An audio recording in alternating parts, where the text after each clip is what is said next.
ಓಂ ಶ್ರೀ ಗುರುಭ್ಯೋ ನಮಃ. ಫ್ರೆಂಡ್ಸ್, ಎಲ್ಲರಿಗೂ ನಮಸ್ಕಾರ. ನಮ್ಮ ಚಾನಲ್ಗೆ ನಿಮಗೆಲ್ಲರಿಗೂ ಕೂಡ ಹೃದಯಪೂರ್ವಕ ಸ್ವಾಗತ. ಇಂದು ನಾವು ಮಾತನಾಡಿರುವ ವಿಷಯ ಏನು ಅಂದರೆ, ಪ್ರತಿಯೊಬ್ಬ ವಿವಾಹಿತ ಮಹಿಳೆಯ ಜೀವನಕ್ಕೆ ಸಂಬಂಧಪಟ್ಟ ಮಹತ್ವದ ವಿಷಯ. ಸ್ತ್ರೀಯರು ತಮ್ಮ ತವರು ಮನೆಯಿಂದ ಗಂಡನ ಮನೆಗೆ ಯಾವ ವಸ್ತುಗಳನ್ನು ತಂದರೆ ಲಕ್ಷ್ಮೀ ಕಟಾಕ್ಷ ದೊರೆಯುತ್ತೆ ಅಂತ,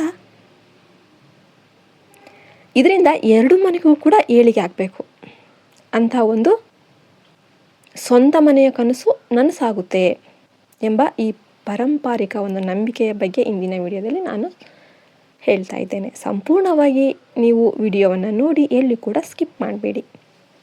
ಭಕ್ತಿಯಿಂದ ಓಂ ನಮೋ ಭಗವತೆ ವಾಸುದೇವಾಯ ಅಂತ ಬರೆಯೋದನ್ನು ಮರಿಬೇಡಿ. ಮತ್ತು ವಿಡಿಯೋಗೆ ಒಂದು ಲೈಕ್ ಕೊಡಿ. ಫಸ್ಟ್ ಟೈಮ್ ನೋಡ್ತಿದ್ರೆ ಸಬ್ಸ್ಕ್ರೈಬ್ ಮಾಡ್ಕೊಳ್ಳಿ. ನಮ್ಮ ಸಂಸ್ಕೃತಿಯಲ್ಲಿ ಮಗಳು ಎರಡು ಮನೆಗಳ ದೀಪ ಅಂತ ಹೇಳ್ತಾರೆ. ಹುಟ್ಟಿದ ಮನೆ ಮತ್ತು ಮೆಟ್ಟಿದ ಮನೆ,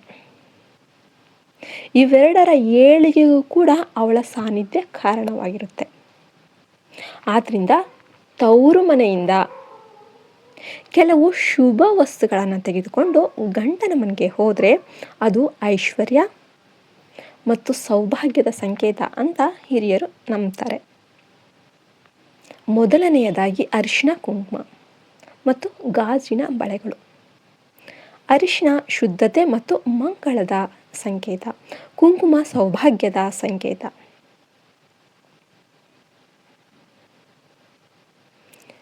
ಗಾಜಿನ ಬೆಳೆಗಳು ಸ್ತ್ರೀ ಶಕ್ತಿಯ ಸಂಕೇತ. ಇವೆಲ್ಲ ಕೂಡ ದೀರ್ಘ ಸುಮಂಗಲಿತನ ಮತ್ತು ಗಂಡನ ಆಯುಷ್ಯವನ್ನು ವೃದ್ಧಿಸುತ್ತೆ. ಎರಡನೆಯದಾಗಿ ಬೆಳ್ಳಿ ಲೋಹದಲ್ಲಿ ಮಾಡಿದ ಆನೆ. ಬೆಳ್ಳಿ ಲೋಹದಿಂದ ಮಾಡಿದ ಒಂದು ಆನೆಯ ಚಿಕ್ಕ ಗೊಂಬೆಯನ್ನು ಕೂಡ ತವರು ಮನೆಯಿಂದ ತಂದು ಮನೆಯಲ್ಲಿ ಇಟ್ಟರೆ ಲಕ್ಷ್ಮೀ ಕೃಪೆ ಬೀಳುತ್ತೆ, ಎರಡು ಮನೆಗೂ ಕೂಡ ಶುಭ ಆಗುತ್ತೆ ಅಂತ ನಂಬಿಕೆ ಇದೆ.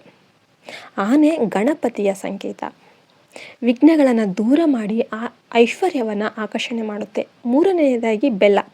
ಯಾವಾಗಲಾದರೂ ತವ್ರ ಮನೆಗೆ ಹೋದಾಗ ಒಂದು ಕೆಜಿ ಬೆಲ್ಲವನ್ನು ತೆಗೆದುಕೊಂಡು ಬಂದುಬಿಟ್ಟು ಮನೆಯಲ್ಲಿ ಉಪಯೋಗ ಮಾಡಿದರೆ ಜೀವನದಲ್ಲಿ ಸ್ವೀಟ್ನೆಸ್, ಸಿಹಿತನ ಹೆಚ್ಚಾಗುತ್ತೆ ಮತ್ತು ಸಾಲ ಬಾಧೆ ಕಡಿಮೆ ಆಗುತ್ತೆ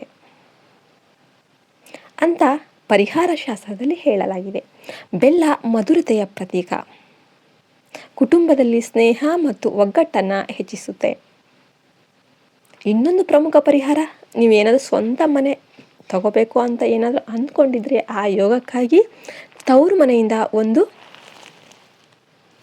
ಚಿಕ್ಕ ಮಣ್ಣಿನ ಮಡಿಕೆ ಅಥವಾ ಪಾತ್ರೆಯನ್ನು ತೆಗೆದುಕೊಂಡು ಬರಬೇಕು. ಅದು ಗಂಡನ ಮನೆಯಲ್ಲಿ ಉತ್ತರ ದಿಕ್ಕಿನಲ್ಲಿ ಇಡಬೇಕು. ಉತ್ತರ ದಿಕ್ಕು ಕುಬೇರ ದಿಕ್ಕು ಅಂತ ಪರಿಗಣಿಸ್ತಾರೆ. ಇದರಿಂದ ಭೂಮಿ ಯೋಗ ಪ್ರಾಪ್ತಿಯಾಗಿ ಜಾಗ ಖರೀದಿ ಅಥವಾ ಮನೆ ಕಟ್ಟುವ ಅವಕಾಶಗಳು ಬರುತ್ತೆ ಅಂತ ನಂಬಿಕೆ ಇದೆ.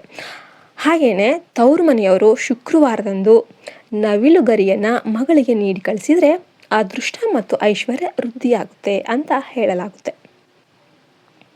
ಈ ನವಿಲುಗರಿ ಏನಿದೆ ಅದು ವಿಷ್ಣು ಮತ್ತು ಶ್ರೀಕೃಷ್ಣರ ಅನುಗ್ರಹದ ಒಂದು ಸಂಕೇತ. ಆದರೆ ಕೆಲವು ವಸ್ತುಗಳನ್ನು ನೀವು ಯಾವುದೇ ಕಾರಣಕ್ಕೂ ಅವನ್ನ ತವ್ರ ಮನೆಯಿಂದ ಉಚಿತವಾಗಿ ಫ್ರೀಯಾಗಿ ತರಬಾರದು ಅಂತ ಹಿರಿಯರು ಎಚ್ಚರಿಸಿದ್ದಾರೆ. ಉದಾಹರಣೆಗೆ ಉಪ್ಪು, ಎಣ್ಣೆ ಮತ್ತು ಉಪ್ಪಿನಕಾಯಿ ಇವುಗಳನ್ನು ಉಚಿತವಾಗಿ ತರಬಾರ್ದು. ಸ್ವಲ್ಪ ಹಣ ಕೊಟ್ಟು ತರ್ಬೋದು. ಇಲ್ಲದಿದ್ದರೆ ತವರು ಮನೆಯ ಅದೃಷ್ಟ ಕಡಿಮೆ ಆಗುತ್ತೆ. ನೀವೇನು ಚೆನ್ನಾಗಿರ್ತೀರ, ಬಟ್ ಅವ್ರು ಚೆನ್ನಾಗಿರಲ್ಲ ಮತ್ತು ಗಂಡನ ಮನೆಯಲ್ಲಿ ಸಮಸ್ಯೆಗಳು ಹೆಚ್ಚಾಗುತ್ತೆ. ಹುಣಸೆಹಣ್ಣು, ಹಾಗಲಕಾಯಿ, ಮೆಂತ್ಯ ಸೊಪ್ಪು ಇಂತಹ ಕಹಿ ಪದಾರ್ಥಗಳನ್ನು ನೀವು ಉಚಿತವಾಗಿ ತರೋದಕ್ಕೆ ಹೋಗಬಾರ್ದು. ಇದರಿಂದ ಮನಸ್ತಾಪಗಳು ಹೆಚ್ಚಾಗುತ್ತೆ ಅಂತ ಹೇಳ್ತಾರೆ.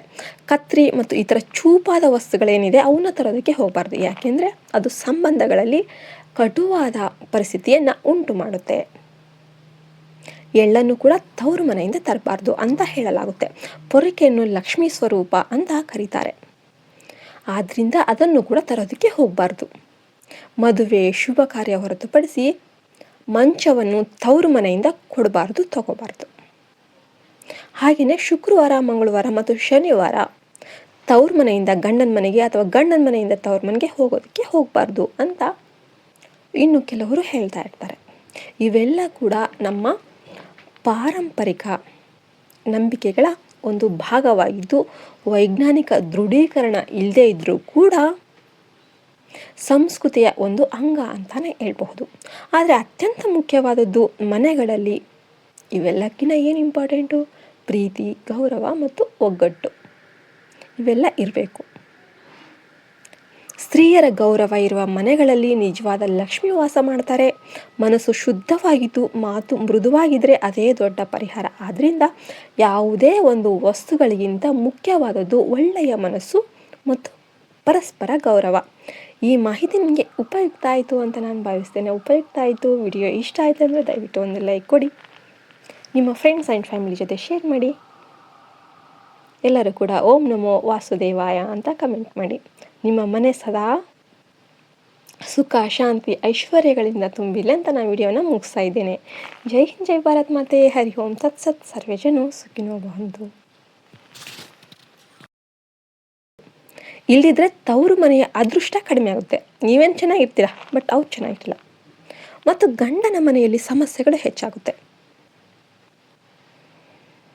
ಹುಣಸೆ ಹಣ್ಣು, ಹಾಗಲಕಾಯಿ, ಮೆಂತ್ಯ ಸೊಪ್ಪು ಇಂತಹ ಕಹಿ ಪದಾರ್ಥಗಳನ್ನು ನೀವು ಉಚಿತವಾಗಿ ತರೋದಕ್ಕೆ ಹೋಗಬಾರ್ದು. ಇದರಿಂದ ಮನಸ್ತಾಪಗಳು ಹೆಚ್ಚಾಗುತ್ತೆ ಅಂತ ಹೇಳ್ತಾರೆ. ಕತ್ರಿ ಮತ್ತು ಇತರ ಚೂಪಾದ ವಸ್ತುಗಳೇನಿದೆ ಅವನ್ನ ತರೋದಕ್ಕೆ ಹೋಗಬಾರ್ದು. ಯಾಕೆಂದರೆ ಅದು ಸಂಬಂಧಗಳಲ್ಲಿ ಕಟುವಾದ ಪರಿಸ್ಥಿತಿಯನ್ನು ಉಂಟು ಮಾಡುತ್ತೆ. ಎಳ್ಳನ್ನು ಕೂಡ ತವರು ಮನೆಯಿಂದ ತರಬಾರ್ದು ಅಂತ ಹೇಳಲಾಗುತ್ತೆ. ಪೊರಕೆಯನ್ನು ಲಕ್ಷ್ಮೀ ಸ್ವರೂಪ ಅಂತ ಕರೀತಾರೆ. ಆದ್ದರಿಂದ ಅದನ್ನು ಕೂಡ ತರೋದಕ್ಕೆ ಹೋಗಬಾರ್ದು. ಮದುವೆ ಶುಭ ಕಾರ್ಯ ಹೊರತುಪಡಿಸಿ ಮಂಚವನ್ನು ತವರು ಮನೆಯಿಂದ ಕೊಡಬಾರ್ದು, ತಗೋಬಾರ್ದು. ಹಾಗೆಯೇ ಶುಕ್ರವಾರ, ಮಂಗಳವಾರ ಮತ್ತು ಶನಿವಾರ ತವ್ರ ಮನೆಯಿಂದ ಗಂಡನ ಮನೆಗೆ ಅಥವಾ ಗಂಡನ ಮನೆಯಿಂದ ತವ್ರ ಮನೆಗೆ ಹೋಗೋದಕ್ಕೆ ಹೋಗಬಾರ್ದು ಅಂತ ಇನ್ನು ಕೆಲವರು ಹೇಳ್ತಾ ಇರ್ತಾರೆ. ಇವೆಲ್ಲ ಕೂಡ ನಮ್ಮ ಪಾರಂಪರಿಕ ನಂಬಿಕೆಗಳ ಒಂದು ಭಾಗವಾಗಿದ್ದು, ವೈಜ್ಞಾನಿಕ ದೃಢೀಕರಣ ಇಲ್ಲದೇ ಇದ್ದರೂ ಕೂಡ ಸಂಸ್ಕೃತಿಯ ಒಂದು ಅಂಗ ಅಂತಲೇ ಹೇಳ್ಬಹುದು. ಆದರೆ ಅತ್ಯಂತ ಮುಖ್ಯವಾದದ್ದು ಮನೆಗಳಲ್ಲಿ ಇವೆಲ್ಲಕ್ಕಿಂತ ಏನು ಇಂಪಾರ್ಟೆಂಟು? ಪ್ರೀತಿ, ಗೌರವ ಮತ್ತು ಒಗ್ಗಟ್ಟು ಇವೆಲ್ಲ ಇರಬೇಕು. ಸ್ತ್ರೀಯರ ಗೌರವ ಇರುವ ಮನೆಗಳಲ್ಲಿ ನಿಜವಾದ ಲಕ್ಷ್ಮಿ ವಾಸ ಮಾಡ್ತಾರೆ. ಮನಸ್ಸು ಶುದ್ಧವಾಗಿದ್ದು ಮಾತು ಮೃದುವಾಗಿದ್ದರೆ ಅದೇ ದೊಡ್ಡ ಪರಿಹಾರ. ಆದ್ದರಿಂದ ಯಾವುದೇ ಒಂದು ವಸ್ತುಗಳಿಗಿಂತ ಮುಖ್ಯವಾದದ್ದು ಒಳ್ಳೆಯ ಮನಸ್ಸು ಮತ್ತು ಪರಸ್ಪರ ಗೌರವ. ಈ ಮಾಹಿತಿ ನಿಮಗೆ ಉಪಯುಕ್ತ ಆಯಿತು ಅಂತ ನಾನು ಭಾವಿಸ್ತೇನೆ. ಉಪಯುಕ್ತ ಆಯಿತು, ವಿಡಿಯೋ ಇಷ್ಟ ಆಯಿತು ಅಂದರೆ ದಯವಿಟ್ಟು ಒಂದು ಲೈಕ್ ಕೊಡಿ, ನಿಮ್ಮ ಫ್ರೆಂಡ್ಸ್ ಆ್ಯಂಡ್ ಫ್ಯಾಮಿಲಿ ಜೊತೆ ಶೇರ್ ಮಾಡಿ. ಎಲ್ಲರೂ ಕೂಡ ಓಂ ನಮೋ ವಾಸುದೇವಾಯ ಅಂತ ಕಮೆಂಟ್ ಮಾಡಿ. ನಿಮ್ಮ ಮನೆ ಸದಾ ಸುಖ, ಶಾಂತಿ, ಐಶ್ವರ್ಯಗಳಿಂದ ತುಂಬಿಲ್ಲ ಅಂತ ನಾನು ವಿಡಿಯೋನ ಮುಗಿಸ್ತಾ ಇದ್ದೇನೆ. ಜೈ ಹಿಂದ್, ಜೈ ಭಾರತ್ ಮಾತೆ. ಹರಿ ಓಂ ತತ್ ಸತ್. ಸರ್ವೇ ಜನ ಸುಖಿನೋ ಭವಂತು.